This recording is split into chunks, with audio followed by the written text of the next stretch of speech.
houses attacks on the first whistleblower, which it called hearsay. Before news broke of that second whistleblower, 90 former national security officials, veterans of both Republican and Democratic administrations, issued a letter voicing their support for the first whistleblower. Let me read you part, quote, "A responsible whistleblower makes all Americans safer by ensuring that serious wrongdoing can be investigated and addressed, thus advancing the cause of national security to which we have devoted our careers." Now, Congress may still be in recess for the week, but that will not slow down this impeachment inquiry. 2 more witnesses are expected to testify behind closed doors on Capitol Hill in the coming days. And this to Capitol Hill, let's start with our congressional reporter, Lauren Fox. So, Lauren, the significance of this second whistleblower, aside from the very important point that they, according to their attorneys, have firsthand knowledge. Well, that's right. And that really undercuts the Republican talking point we have heard up here on Capitol Hill, Poppy, that this person, this first whistleblower, did not have firsthand knowledge of the phone call that has now become the centerpiece of Democrats' impeachment inquiry. So one of the biggest points about this new whistleblower, of course, is that this person did have firsthand knowledge. Of course, they are working through the whistleblower protection system. That's, of course, very key. Democrats are arguing that this is an important new development. Meanwhile, Republicans are arguing that basically nothing has changed. And I think that is going to be the tenor for which we go into this week, in which we have 2 State Department officials coming up to Capitol Hill for closed-door depositions with 3 committees, the Oversight Committee, the Intelligence Committee, and of course, the Foreign Relations Committee. So all of that happening this week. We have Gordon Sondland coming tomorrow. Then we have the former ambassador to Ukraine, Maria Ivanovich, who's coming on Friday. She will talk to lawmakers behind closed doors. And I will tell you, Democrats are going to be interested in why she was ousted and if she has any idea about what happened behind the scenes and why she was suddenly let go of that post. Poppy? Right. And of course, those are 2 officials with firsthand direct knowledge of the events leading up to that decision. And that's what Congressman Jim Himes was saying this morning is one of his key questions, to hear from what was it that led to her removal. Was it that she wouldn't go along with it? The president's line was, what was it, certain things are going to happen to her or something in that call, presaging her eventual removal. Lauren, thank you very, very much. It did not take long for the White House to dismiss this second whistleblower. Joe Johns joins us this morning outside the White House. So even though some of the circumstances here are different, again, a firsthand knowledge being one of them, still being dismissed by the administration? Right. Well, the bottom line from Stephanie Grisham over here at the White House is that the president did nothing wrong, so it doesn't matter how many whistleblowers there are out there. But also important to say the president tweeted just this morning, once again, discrediting this second whistleblower. He has a history of that. It goes all the way back even before Robert Mueller, who he went after with a vengeance. The president this morning writing, the partisan whistleblower, apparently referring to the first whistleblower to come forward.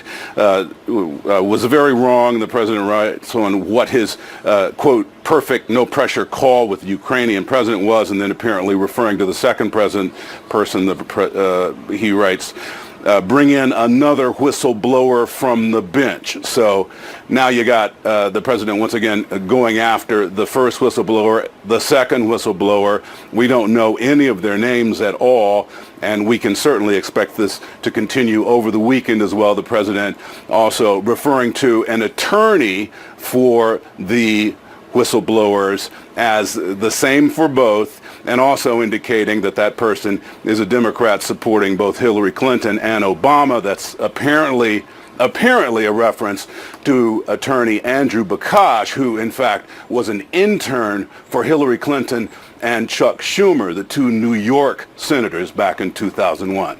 Back to you. All right, Joe Johns, thank you very much for laying all of that out. Well, 90 former national security officials, who we should note worked for both Republican and Democratic administrations, have come together, signed an open letter in support of the first whistleblower. That letter says, and we're quoting, simply put, he or she has done what our law demands. Now he or she deserves our protection. Former Director of National Intelligence James Clapper is one of the officials who signed that letter. He joins me now, live from Washington. Director Clapper, tell us why you and these other officials felt the need to come out publicly in support of this whistleblower's right here.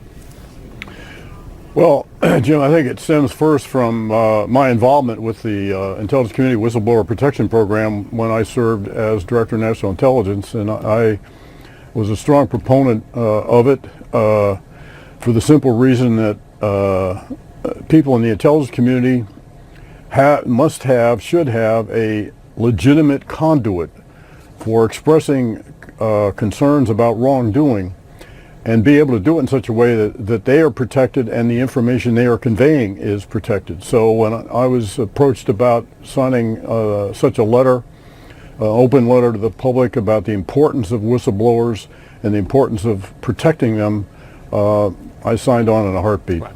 As you know, the president has called for this whistleblower to be outed, and you've heard it from some of the president's surrogates, Senator Lindsey Graham as well. And I want to play a short comment from him on Fox News and then ask you a question. Have a listen. If the whistleblower's allegations are turned into an impeachment article, it's imperative that the whistleblower be interviewed in public under oath and cross-examined. Nobody in America goes to jail or has anything done to them without confronting their accuser. This is Kavanaugh all over again. Now, Senator Graham, as well as you and I, know that the whistleblower law is designed expressly to protect the identity of whistleblowers so they feel secure in coming and exposing the possibility of wrongdoing. Do you see a deliberate effort here by the president and his supporters to discourage future whistleblowers, to make it clear to them that there will be public consequences if they come forward? Well, yes, absolutely. I think, in fact, the statements such as Senator Graham's and certainly the president's about outing the whistleblower I think, creates a chilling effect on others to come forward. If, in fact, the law is going to be summarily violated, I think that would cause others to pause about coming forward. Now, it appears that may not have applied here, which is a good thing in the case of this second whistleblower complainant. Mm-hmm. As you know, the president now has sitting members of this government. You have the Attorney General traveling the world now, meeting with U.S. intelligence partners, trying to find out, in his view, whether they participated in some sort of Obama administration-led effort to undermine President Trump in the last election here. You also know that John Durham, who is a former prosecutor, senior Justice Department official, he's pursuing his own investigation on the origins of that probe.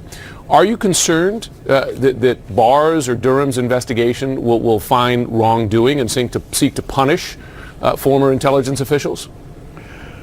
Well, I don't know. I don't think there was any wrongdoing. I think at the time all of us were trying to navigate a very, very difficult, politically fraught, highly charged situation. I know for my part, my main concern was the Russians and the threat posed by the Russians to our very political fabric. And the message I'm getting from all this is apparently what we were supposed to have done was to ignore the Russian interference, ignore the Russian meddling and the threat that it poses to us. And oh, by the way, blown off what the then Commander-in-Chief, President Obama, told us to do, which was to assemble all the reporting that we had available to us and put it in one report that the President could pass on to the Congress and to the next administration. And while we're at it, declassify as much as we possibly could to make it public, and that's what we did. It's kind of disconcerting now to be investigated for having done our duty and done what we were told to do by the president. Fair enough. And as you know, we're just a little more than a year away from another election in which the intelligence community is concerned, and others, Republicans and Democrats, concerned that Russia will interfere again, and other officials. I wonder if, as you see the president, as you see the Attorney General, as you see, for instance, the chairman of the Homeland Security Committee in the Senate, Ron Johnson, talking about all these possible conspiracies in 2016, who's minding the store now for 2020? Who should Americans at home feel confident in to protect the next election from Russian or interference by other countries? Well, I think despite Senator Johnson's statements, the very same institutions that were attempting to protect the country in 2016. And that's the intelligence community, CIA, NSA, etc., as well as the FBI. And those great women and men of those organizations continue to be vigilant and continue to try to keep the nation safe and secure, particularly as we approach the 2020 election. And I anticipate not only the Russians will be trying to interfere, meddle, and influence, but other countries as well who went to school on what the Russians did and the success they enjoyed in 2016. And of course, we're in a remarkable situation now where the president seems to be inviting countries to do the same. Director Clapper, thanks very much. That's saying a Jim. lot, that others have learned from Russia, and he expects that others will do the Absolutely. same. Okay, we have a lot ahead coming up. We'll speak with Congressman Jamie Raskin. He, of course, sits on both the Intelligence and Oversight Committees. Will one or both of the whistleblowers testify? What are they expecting? We'll ask him next. Plus, more on the Trump administration's... Well, this morning we are seeing a new strategy by some Republican lawmakers when asked whether they think President Trump asking China last week to investigate his political rival is out of bounds. A number of them are saying the president is just, joking. Listen. I don't think it's a real request. I think he did it to gig you guys. I doubt if the China comment was serious, to tell you the truth. You really think he was serious about thinking that China's going to investigate the Biden family? With me now, Congressman Jamie Raskin of Maryland. He, of course, sits on the House Oversight and Judiciary Committees. Very busy these days, Congressman. Thank you for being there. Let me just begin with that. What is your response to your Republican colleagues who say the president's just joking? Well, do they think he was joking when he withheld $391 million in security assistance to Ukraine and then sent people over there, including Rudy Giuliani, to shake them down, to extract from them a commitment to investigate Joe Biden, to unleash prosecutors and investigators on Joe Biden? Was that a joke too? Look, I think anybody looking at this, any reasonable observer would understand that's a completely absurd defense of the president, who now has involved not just Ukraine, but Russia, and invited China. Look, I think we should step back and ask the question, why is it a big deal to get them involved? Because, I disagree with Jim Jordan about almost everything, but I would defend with my life his right to participate in our politics. But that's not true of Vladimir Putin or Ukrainian prosecutors, Russian spies, or Chinese operatives. They should not be involved in American elections. So to your exact point, Congressman Raskin, listen to this. Mike Pompeo, who, by the way, we now know was on that July 25th call between the president of Ukraine and President Trump. Here's how he defended it, speaking in Greece over the weekend. Look, nations do this. Nations work together and they say, boy, goodness gracious, if you can help me with X, we'll help you achieve Y. This is what partnerships do. It's win-win. It's better for each of us. I'm not offended when your prime minister asks me, can you help us with X? Right? It doesn't bother me a lick. It's win-win. It's best for all of us. Do you agree? Well, they're confusing international cooperation on economic and military and security objectives with the president converting the office of the presidency into an instrument of re-election and an instrument of private self-enrichment. That's what this president has done. He's treating the government of the United States as though it's part of his political campaign, and he's putting our national security at risk by trying to use other governments against American citizens. We've never seen anything like this. It's completely unprecedented in the history of our country. Here is what Republican Senator Lindsey Graham said over the weekend about the whistleblower who he believes not only needs to testify before Congress, but needs to do so in public. Listen to this. If the whistleblower's allegations are turned into an impeachment article, it's imperative that the whistleblower be interviewed in public under oath and cross-examined. Nobody in America goes to jail or has anything done to them without confronting their accuser. This is Kavanaugh all over again. He even said, Congressman, quote, if that doesn't happen in the House, I will make sure it happens in the Senate. This is those 90 former national security officials just wrote a letter saying we must protect the whistleblower. What is your reaction to Senator Graham saying their identity has to be made public? Well, the desperation of some of the Republicans is quite extraordinary at this point. It used to be a bipartisan commitment that we protect whistleblowers because we want them to come forward with the truth of the conduct of our elected officials. But we don't have to depend on just this one whistleblower. Not only is there another whistleblower who's about to come forward, but everything that the whistleblower said has been corroborated by independent objective evidence, including the contemporaneous transcript of or a memorandum about the phone call that took place on July 25th between President Trump and President Zelensky. We also have objective, verifiable evidence of the president's withholding of the military assistance at the same time in order to create coercive leverage over this vulnerable ally resisting Russian aggression. So everything the whistleblower has said has been objectively borne out by the testimony of other witnesses, and more are coming forward every day. And you can see already the contradiction in what they're saying. On the one hand, they're saying there's absolutely nothing wrong with what they did. As President Trump puts it,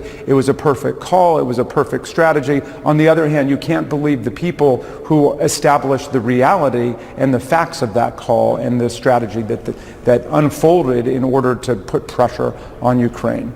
Congressman, on the impeachment question, obviously you're leading on this front, and you've said that you think articles of impeachment are inevitable at this point. You said that to Armando Raju. But Elizabeth Warren, Democratic senator running for president in 2020, said over the weekend when she was asked by a reporter, quote, "You've seen enough evidence to convict yourself," meaning to convict in the Senate, and she said yes.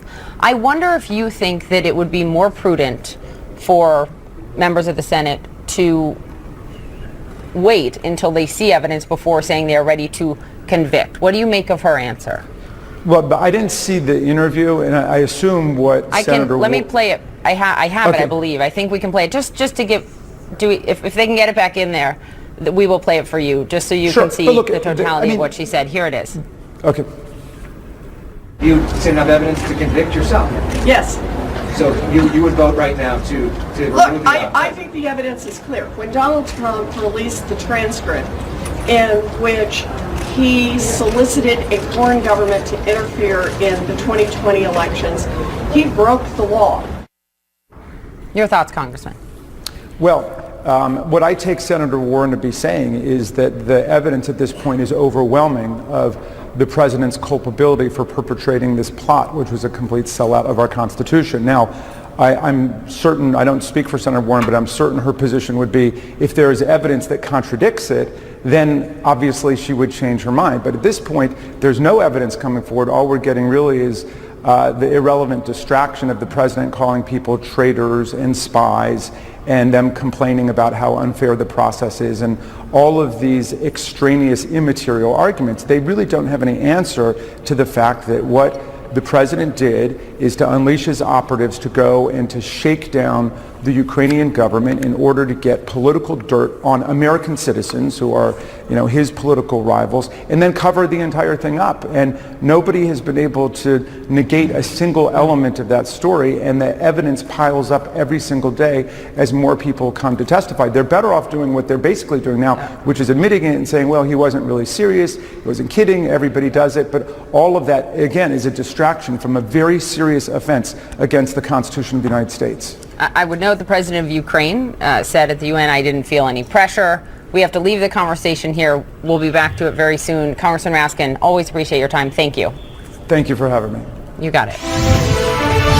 This breaking news just into CNN, and is significant as regards the president. A federal judge has dismissed the lawsuit brought by Trump in an effort to block a subpoena issued by the Manhattan District Attorney's Office for 8 years of the president's tax returns. And we were just learning an attorney for President Trump has already quickly filed an emergency appeal. The judge in this case, his language is scathing here. He calls Trump's argument a categorical and limitless assertion of the president's presidential immunity here. Yeah, that's right. Yeah. And let's go back a little bit just to give some context here. Let's remember now what happened is this is a back and forth between the Manhattan DA's office and the Trump org and the president himself for quite a while now. And essentially what they are wanting was 8 years of tax returns because they believe there was some business practices that were not legal during those hush money payments prior to the campaign, right? So we've been going back and forth with these two sides for a long time. Specific to the Stormy Daniels payments. Exactly. Exactly. Okay. And essentially what happened here is the president argued while they were trying to get those tax returns, which many people have been wanting to see,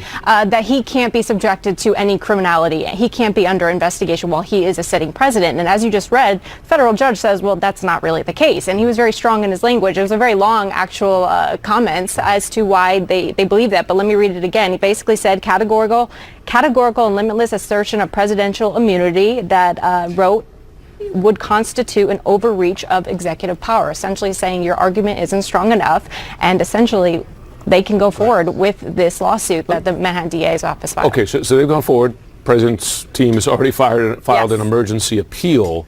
I suppose we see where that goes. Are they likely to be granted an appeal here? It's not really clear at this moment, but let's also remember that this went so far as to the president's own Department of Justice got involved just last week, saying that they wanted to have some sort of skin in this game and have an opinion about what was going on between these two sides. So it's almost like what's going to happen next, because things are happening that we haven't seen before, but this is a big ruling by this federal judge. It's a big loss. Okay, Bryn Gingras, thanks very much. Certainly a story we're going to stay on top of. Barbara, you're learning U.S. commanders knew or at least thought this was coming? They had really long anticipated that this moment might come, that U.S. troops might have to pack up and go, because the Turks had been threatening to invade, to conduct a military incursion across the border for months now. And it heated up. The President of the United States, Donald Trump, and the President of Turkey, Erdogan, spoke yesterday. And then the White House put out this statement saying that the U.S. would be withdrawing its forces from this border region. In Syria, the region may become even more unsettled. Poppy, Jim? Barbara Starr, thanks very much. Joining us now, Ambassador Richard Haass. He's former Director of Policy Planning for the State Department and, of course, now the President of the Council on Foreign Relations. He's also author of the book, perhaps aptly titled, World in Disarray. Ambassador Haass, thanks very much for coming on today. I just wonder, where is U.S. credibility in the region with both its friends and its adversaries after abandoning the Kurds again? I mean, they've done the bulk of the fighting against ISIS. This will reinforce, Jim, all sorts of doubts about American reliability or the lack of it. The lack of an American response to the attack on Saudi Arabia, the lack of an American response when Iran shot down the missile. Now this. What this is part and parcel of is what's seen as an American retreat from the Middle East, and it didn't begin with the Trump administration. It began in some ways under the previous administration when the United States didn't react to Syria crossing the red line of chemical weapons use. But adding all this together, the rest of the world is essentially saying, okay, Russia's involved in the Middle East, Iran's involved, but essentially now we don't really have to take American interests into account nearly as much as we used to. This also comes after Turkey purchased Russian missiles, weapons, machinery, violating not only the NATO treaty, but violating U.S. interests, right? Is this essentially the Trump administration also saying, that's okay, we don't care, go ahead? Well, the Trump administration seems intent on selling Turkey advanced fighter aircraft. But I don't understand this. I mean, I think what it tells you is a couple of things. One is Turkey really isn't an ally, even if it's technically a NATO ally. They've got their own agenda. In this case, it's an anti-Kurdish agenda. And even if that means that ISIS thrives, that's not their priority. And this president and this administration are preoccupied with American exports. So if we can export someplace, they're willing to set aside everything from humanitarian concerns to strategic interests. Yeah. It's remarkable. Listen, I want to talk about another topic. China. An enormous reaction. An official with the Houston Rockets franchise tweets support for pro-democracy protesters in Hong Kong. And now he's got the weight of China coming down on him and against the NBA. Billions of dollars at stake here. I wonder, and then of course he deleted that tweet. I wonder what you look at the reaction here. Do you see American companies putting profits over values here once again when it comes to China? The short answer is yes. The NBA wants to expand internationally. China pushed back hard. It also tells us just how sensitive Hong Kong is for China. How that plays out will have tremendous implications for the future of Taiwan, potentially even for the future of Xi Jinping's leadership. And the Chinese also know they can get away with this. They play hardball. When American companies want access to this enormous market, they're more than willing to leverage that. What does that tell the Chinese as the Chinese delegation comes to the White House to renew these trade talks on October 10th? There is this that Jim just described with China, and then there is also the president's call on China to investigate the Bidens last week when he made that on Thursday. So what are the Chinese walking into this time in the White House? My guess is they don't know. There's so many things coming at them. They're having trouble figuring out what's the signal and what's the noise. If I were a betting man, which of course I'm not, Pippa, I would bet that ultimately, not now, but ultimately the United States and China will reach some kind of a trade deal, but it'll be a narrow one. It won't resolve all the basic problems between us, but it'll get at a few of them. Final question on North Korea, because you had talks fall apart again over the weekend. This after North Korea tested what appeared to be a missile capable of being launched from a submarine. This after a series of short-range missile tests, which the president has in effect okayed with his public comments here. Where we stand after months of negotiations, 3 face-to-face summits between Kim and Trump, no progress on denuclearization. Is it too early to call the president's approach here a failure? Well, I think it pretty much is a failure. And as you say, you've had several summits. And what have we seen? The United States has put its exercises with South Korea on hold, its large exercises. North Korea continues to increase the size of its nuclear arsenal, improves the quality. It's testing its shorter range missiles from which it can learn all sorts of things. Sanctions are weakening. North Korea doesn't take any of our fire and fury threats seriously. Essentially, I think they think that they've made it. They've achieved nuclear weapons status, and they believe it's only a question of when, not if, the United States will accept it on a de facto basis. That's a remarkable reality to identify there. It's only Monday morning. Ambassador Haas, we always appreciate your expertise. Thank you very much. Thank you. Pace yourselves. Yeah, here we go. All right, only a handful of Republican lawmakers have been willing to stand up to the president.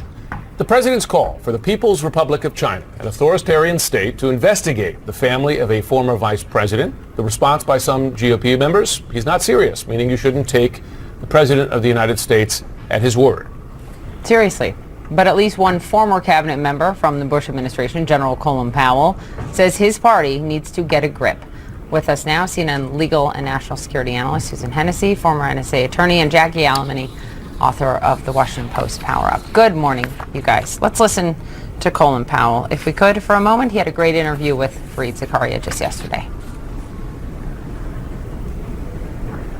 Republican leaders and members of the Congress, both Senate and the House, are holding back because they're terrified of what will happen to any one of them if they speak out. Will they lose a primary? I don't know why that's such a disaster, but will they lose a primary? And so they need to get a grip. And when they see things that are not right, they need to say something about it. Because our foreign policy is a shambles right now, in my humble judgment. Jackie, he is on a sparsely populated island. His friends on that island, I guess you could call him Mitt Romney, Ben Sasse, Susan Collins to an extent, but that's about it. Is that going to change? And I don't even know if we can say that they're on that island yet. I mean, keyboard courage and the ability to put out a soundbite that's slightly critical of the president is a lot different than actually eventually lodging a vote of impeachment against the president once that finally makes it to the Senate. But Colin Powell's exactly right. There are what you're seeing right now is GOP lawmakers taking into account strictly a political calculus. There is a fear that if they speak out, which they are fearful to do because of how many new discoveries are being made on a consistent basis and how thin the White House talking points are, that they're really reluctant to parrot, that the president will then make them the subject of the Twitter tirade, the 60-plus tweets, one of the 60-plus tweets that we saw this weekend targeting those people that in turn get picked up by conservative media and the right-wing fringe and targeted towards Trump's base. So we have yet to see a senator willing to potentially risk his political career in favor of the truth or doing what might be morally right here. Susan, help us out legally here, because what Democrats are trying to do in the impeachment inquiry is lay out a legal argument by how this conversation with the Ukrainians, and not just one conversation, but a series of things leading up to it, and the delay and military aid, etc., amounted to an abuse of power here. Based on what we know so far, from a legal standpoint, how far along are they on that path? Because the president can claim, for instance, well, the two weren't tied, right? The aid and the help against the Bidens. Yes, I think the Democrats in the House have learned the lesson of sort of the Mueller investigation, which is to not get overly sort of focused on those very technical statutory criminal elements. Of course, the president can't be indicted. And that their fundamental task in whether or not the president has committed a high crime or misdemeanor is something broader. They need to determine for themselves whether the president of the United States has abused his office and, yes, violated the law as part of that. Now, there's a lot of focus in Republicans about whether or not the first whistleblower doesn't have firsthand testimony. What we do have now in terms of primary source documents is both that call memorandum or partial transcript that the White House released itself shows Donald Trump clearly bringing up investigations of the Bidens, clearly linking it to some degree of support, of American support for the Ukrainians. Now, paired with that, we have these text messages that Kurt Volker has produced between various U.S. diplomats who, as this all were going on, were actually giving specific voice, saying things like, are we saying that a White House meeting is now conditioned on investigations? Saying that these particular diplomats saying they thought it was crazy to condition U.S. support on the Ukrainians willing to provide political assistance. And so already we really do have a very, very strong record, not to support what we might think about as sort of precise criminal charges, but to support the basic claim that this is fundamentally bribery. This is the President of the United States asking a foreign party, a foreign country, to give him something in exchange for the execution of an official act, that he's doing so not as part of sort of a U.S. policy process or doing it because he believes it's the right thing for the country, but instead on behalf of his own personal private interests. And so I really do think that we already have a very, very strong record. One of the challenges that the House has to face right now is the record is so strong, and yet there is also indication there might be even more. So whether or not they want to delay further or move ahead with the vote will be interesting to see. And does White House, State Department stonewalling, does it throw a monkey